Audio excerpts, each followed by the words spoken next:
and that caused a big war.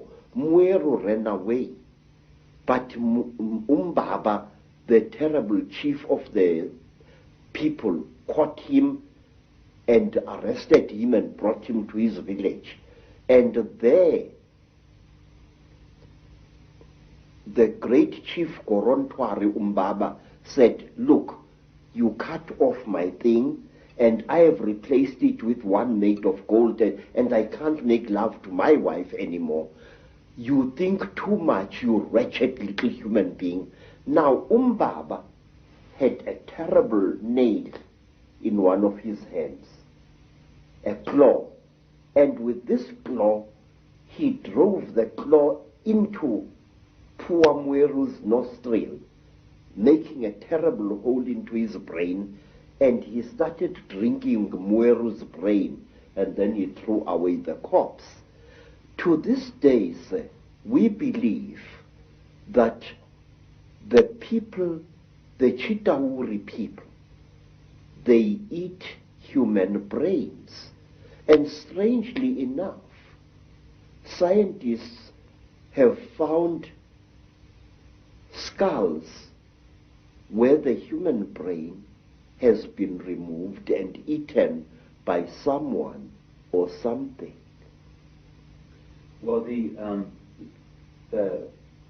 you speak here, so many things come to mind. First of all, you're saying that telepathy was the key form of communication before the Chitahuli, the reptilians came. Yes, sir. And I guess it's like a muscle. When you use it, it gets more sensitive and more powerful. So the more you use your telepathy, the more powerful your mind got. And then when language came, it almost brought us into this three-dimensional world and disconnected us from that mind power that we had before. Yes, sir. And it's also interesting that the story that you talk about, the language being given, and then the different languages being given. Of course, that turns up in the Old Testament, in the Bible. It turns up in stories all over the world about the fact that we were divided by language, so we couldn't communicate. And as someone who publishes books, I know today how difficult it is to communicate through books when you've got endless different languages. So it's been a brilliant form of control for a long time. Yes, sir. Even now here in South Africa, today, sir, black people prefer to speak to each other in English if they belong to different tribes. And they have even, over the many decades, black youths have even created a lingua franca of their own, which we call Tsotsi language, which is a mixture of African words and Afrikaans words. They do this in order to bridge the incredible language gap which exists between black people in South Africa. Let me show you an amusing thing, how different languages are. The language of the Xhosa people of the Eastern Cape is very similar to Zulu, but certain important words in the Zulu language, good words, are viewed as obscenities by the Xhosa people. For example, in the language of the Zulus, an ancestral spirit is called Idlozi. But if you use that word to a Xhosa, he says you are using a dirty word, because to them, Idlozi means sexual desire. And in the language of the Zulus, maize meal, is known as impuphu. But in the language of the Bapedis, maize meal is called bupi, and if a Zulu uses the word impuphu in front of a Bapedi woman, she feels that he has insulted her, because in the Bapedi language, impuphu means a woman's sexual organ. And in the language of the Mashonas, in the language of the Zulus, a mother is called mama. If I say my mother, I say mama wami. But In the language of the Mashonas, the people of eastern Zimbabwe, the word mama means to sit down and have a crack.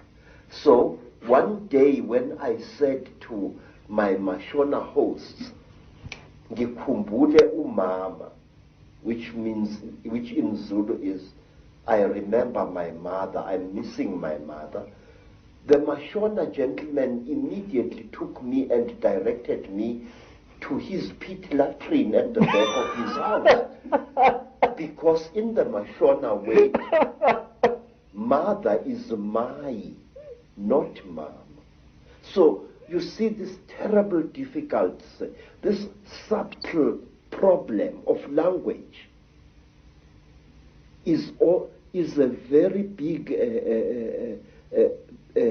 obstacle to communication in Africa. So we designed languages.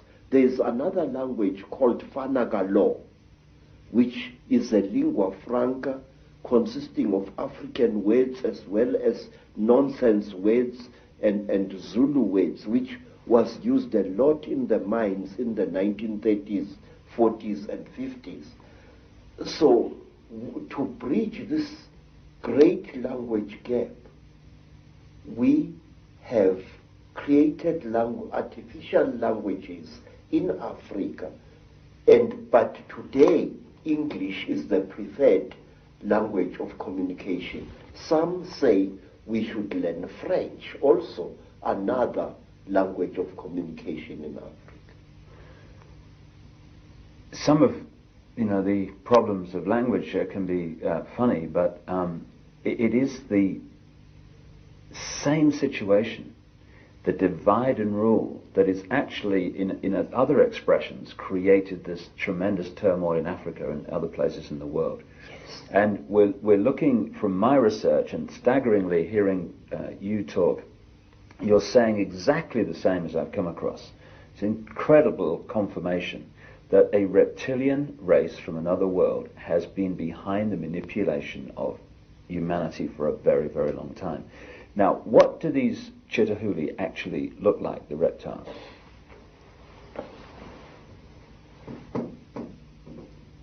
I'm not a good artist, You're better than me, that's for sure. but this is how we believe the Chitahuli look like.